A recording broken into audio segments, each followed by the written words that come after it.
Welcome back. Now, the Presidential Fiscal Policy and Tax Reforms Committee is arguably the most important ad hoc body set up by the current administration.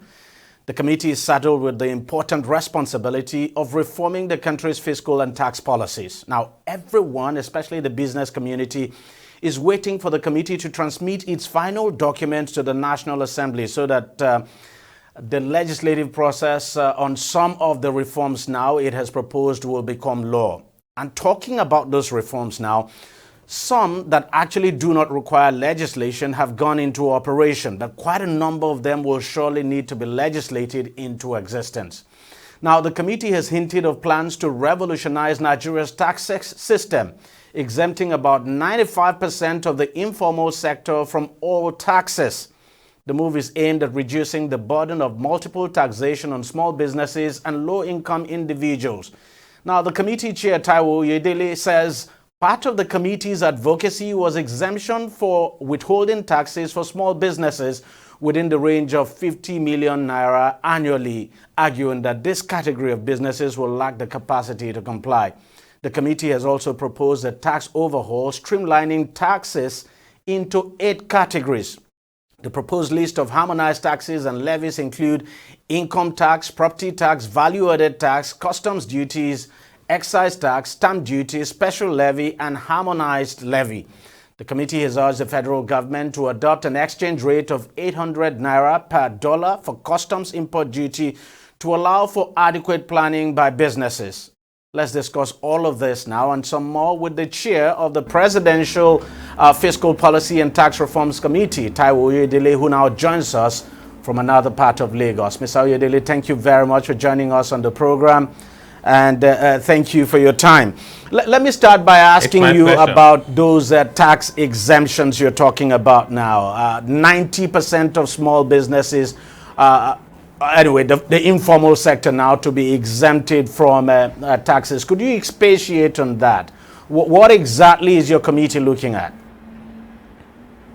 Yeah, thank you very much. So we have various data about the size and number of the informal sector, which is really, to be honest, you're talking about nano, micro, small businesses.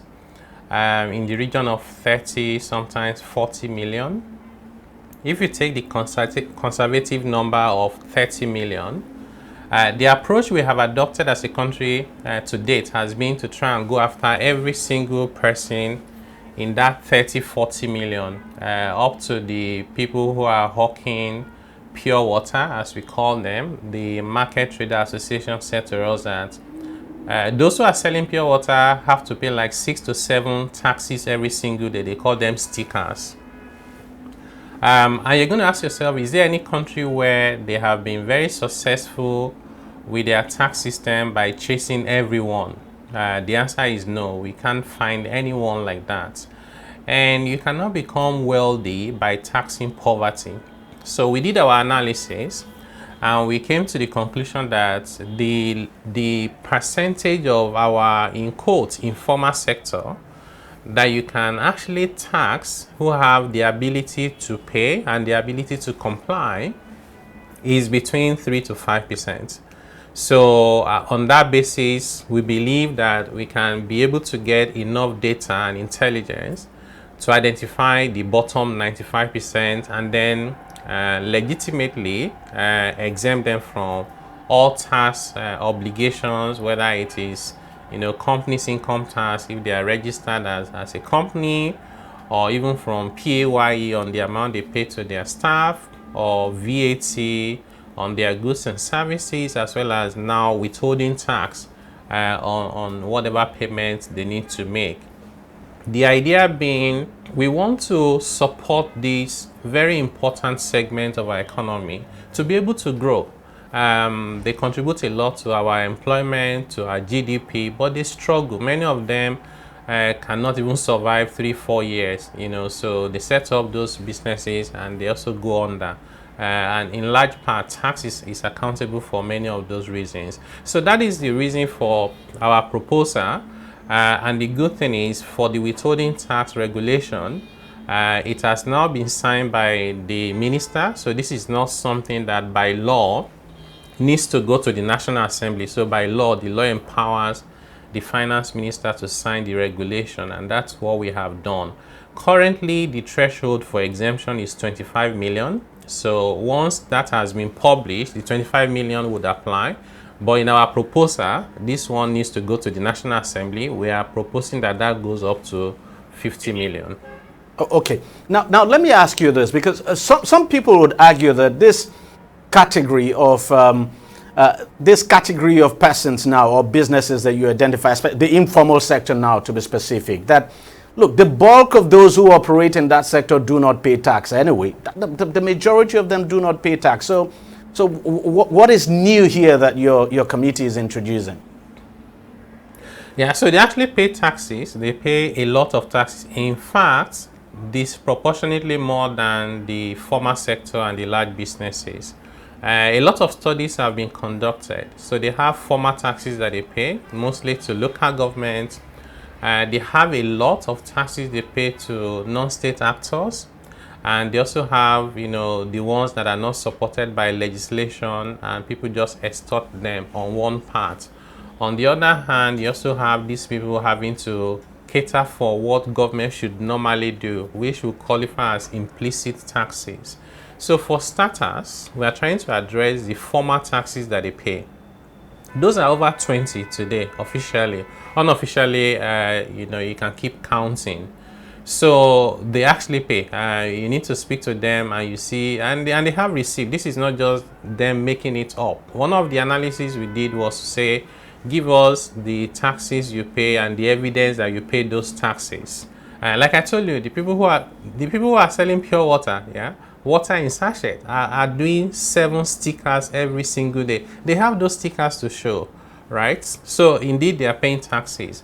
And we think that the burden of tax should not fall on those vulnerable segments of our population. But the question then is, how do you stop this? Because most of the taxes they pay actually, doesn't go to the government anyways. Sometimes they are just taxes imposed by touts. And some of these taxes the government is not aware of. So maybe government is aware of them. Like I said, there are 3 dimensions to the taxes that they pay. Number 1 is the formal taxes that are legislated. So there is a law called Approved Levies and Taxes, collectible by federal government, state government, and local government. So today you find haulage. So that's when you are moving things from one location to another. You find something like shop and kiosk levy. So you see people collecting that in the market. You see something like produce tax. So you see something like adverts.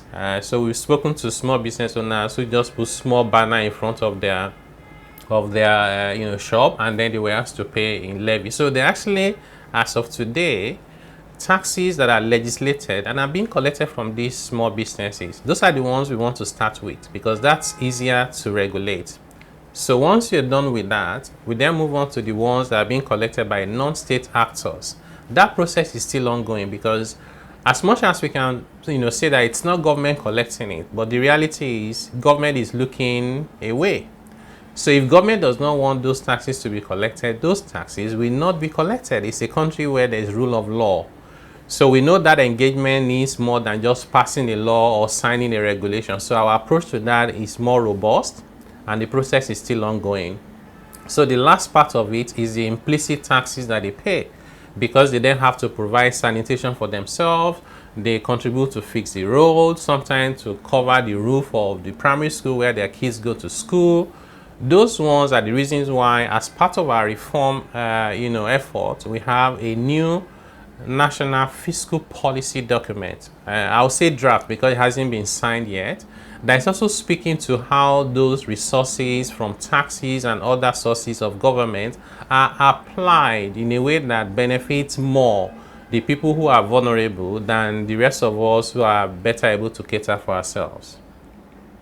Now, your committee is also proposing the streamlining of taxes into 8 categories. You did talk about that in your last session with journalists here in Lagos. And you said something there that, look, at the end of the day, we would know who is responsible for what, who's collecting what tax and all of that, and that everything will be automated. And eventually we might not even have any need at all for the sharing of FAC, because monies will go directly to the various tiers of government, the taxes that will be collected. Could you expatiate on this? And then also help me to understand if, for instance, your committee also covers states, for instance, because I know states also have their own tax laws as well. And if these proposals you are making will cover or affect states as well. Yes, so let me start with your last question. Yes, the work we are doing is a national assignment. So even though our committee was set up by Mr. President, one of the first steps we took was, and Mr. Vice President was kind to facilitate this process for us. We went to the National Economic Council to present our terms of reference to them and made a request for them to adopt our committee, because we know that we cannot succeed without them. And you cannot say that you're solving problem at the federal level and you leave state and local government. The lives of the people will still be complicated, and they don't care that it's coming from a different level of government. So that's already we have in place. We've been having engagement with the governors. We are going to continue to have more engagement with them, and also with the local government, the finance commissioners, the joint tax board. Quite elaborate process we're going through. So in terms of the number of taxes, again, data, we're quite big on data, because if you don't diagnose problems correctly, it doesn't matter how good your intentions are, your policies will not produce the result that you so desire and desperately need. So we rely a lot on data. What the data is showing us is, number one, as of today, over 90%, somewhere around 95% of the revenue we make from taxes across all levels of government in Nigeria are coming from a single-digit number of taxes. So the question is, why do we even have over 60?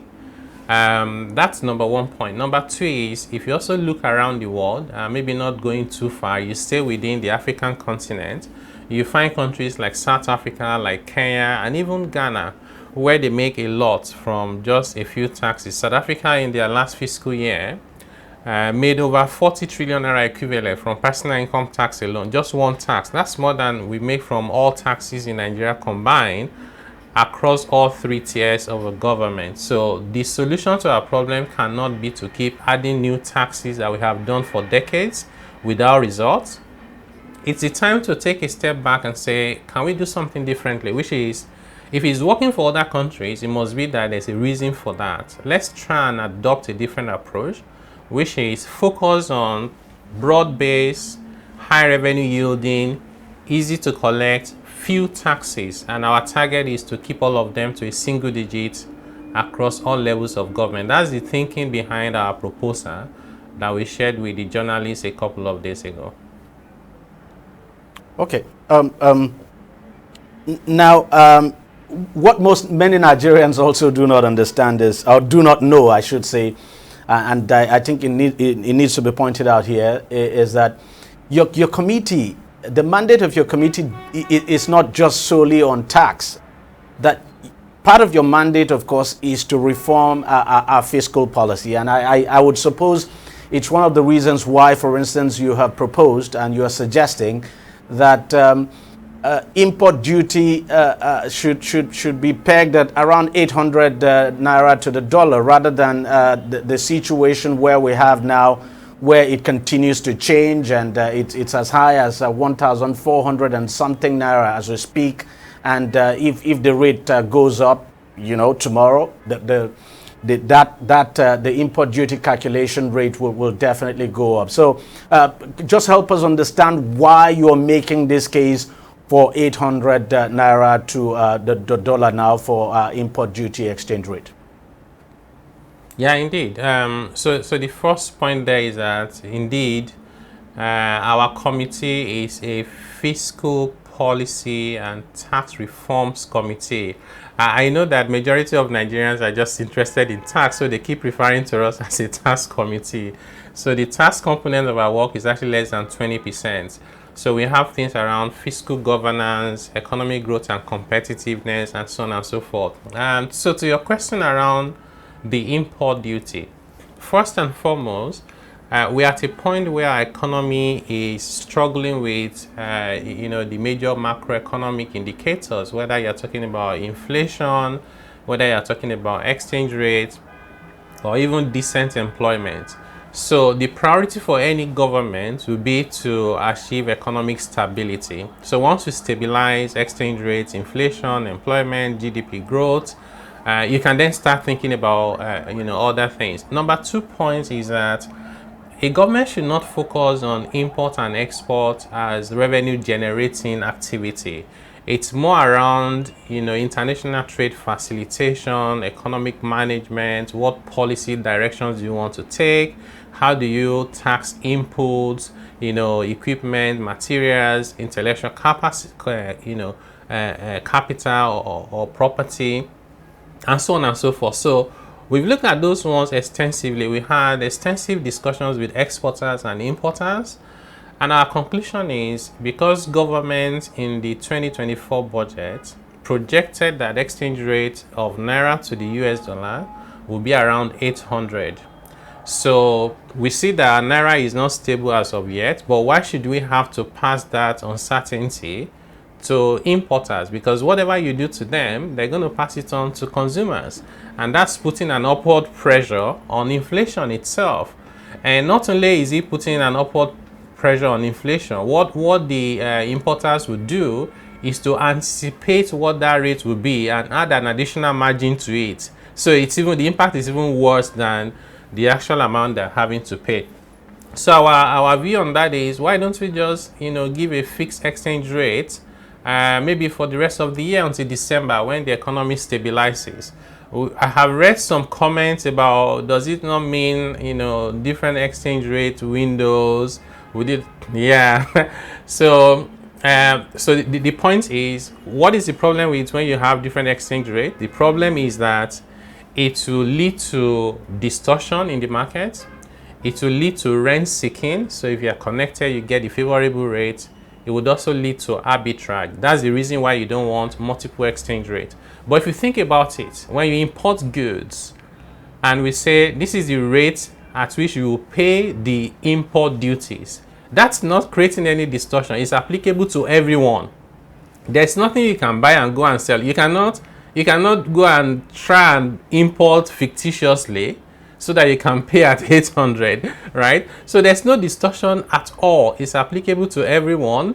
There's no rent seeking. There's no round tripping. It has exactly the same effects as saying, let's reduce the import duty rate by, say, 25% across board. Just that if you want to do a 25% reduction in import duty rate, it takes a much longer process. And to reverse it later is also complicated. Whereas we can just say this is the exchange rate, 800 Naira. By December or even before then, the economy stabilizes, we'll revert back to the official exchange rate. And in fact, by the time that the economy stabilizes, the exchange rate itself will stabilize, and there shall be no need for this fixing of the rate for import duty. So that's the context to our recommendation. And that's a very sound argument. There's no doubt about it. Let me ask you this question now. The suggestion you're making on the bank's cash reserve ratio, that a component of it should be used by the banks now for single interest or single digit interest loans. Could you speak more to that? Because that's something that no doubt manufacturers will be looking at, very keenly. Yes, if you think about it today, and we have interest rates at around 30 to 35%, depending on who is borrowing, you're going to ask yourself, what business can you actually, real business, legitimate business, can you do and cover finance costs at 30-35%? There are not many of them. Certainly not manufacturing, certainly not agriculture, right? Maybe it will be 5% of manufacturing businesses that you can cover that kind of financing costs. We think, based on the analysis that we have done, that the inflation we have is not demand pull. It's not liquidity induced. We think it is cost push. And the more we raise interest rates, the more we add more fuel to that cost, and then inflation will keep going up. We think that the liquidity we have in the system is concentrated. So it's not the liquidity that is chasing rice and beans and stuff, right? If you look at the CPI basket, you see the major driver is food inflation. Then you find transportation. Then you find accommodation, electricity, and energy costs. So you look at each of those items, they've got nothing to do with excess demand, everything to do with cost. So we're saying if the central bank is sterilizing about 45% of deposit at 0% to the banks, there's no money else to lend to the real sector. Why don't we say that if, for example, a bank, if you can give a single digit loan to manufacturers or Greek businesses within a framework that we're going to set up, then that amount will count towards your CRR. So to the bank, the value proposition is maybe 9% is better than 0%. Of course, they have to do their risk assessment, and all of that. To the government, you still make sure that the liquidity you are keeping in the system is the one that is directed towards productivity, not consumption. And the more productive you are as an economy, the better your ability to begin to moderate inflation and then grow the economy at the same time. We must not always be thinking that it's a binary choice between fighting inflation and growing the economy. We think that we can find creative solutions to fight inflation and at the same time grow the economy because we need it more than any time in our history. Let me ask you this final question before I let you go. Your committee essentially should, depending on how you look at it, from the government side now, we would say, well, part of probably the ultimate goal of your committee is to help the government generate more revenue. But then you are recommending exemptions and all of that. And I'm just wondering, do you think at the end of the day, the country will be able to generate enough revenue from tax and some of these suggestions that you're making? And besides that, at the end of this, are we likely to see an upward movement now in our tax to GDP ratio? Good question. Yeah, so first and foremost, our ultimate objective is not to help government to generate revenue. We are not set up for revenue generation, but we think that will happen as a consequence of the reforms. So our objective is to reform the fiscal system and the business operating environment to be investment friendly, to be competitive, and then to grow the economy in a sustainable way. When you do that, we believe that taxes are the ways that governments share in the prosperity of businesses and individuals. So when you allow them to grow, I'm better off as a country taxing 10% of 100 billion than 50% of 1 billion, right? So that's the whole concept and the objective that we have. In terms of the waivers and the incentives that we recommend, the idea is that we want to stimulate economic activities and growth, and to be able to make sure that those who are currently doing legitimate or whatever it is that they are doing activities and are not paying taxes begin to pay taxes, not by going to appeal to their conscience or threatening to take everybody to court, but by using technology and intelligence to be able to ensure that we close the tax gap. That is where the revenue will come from. So from closing the tax gap and growing the economy, you will generate revenue.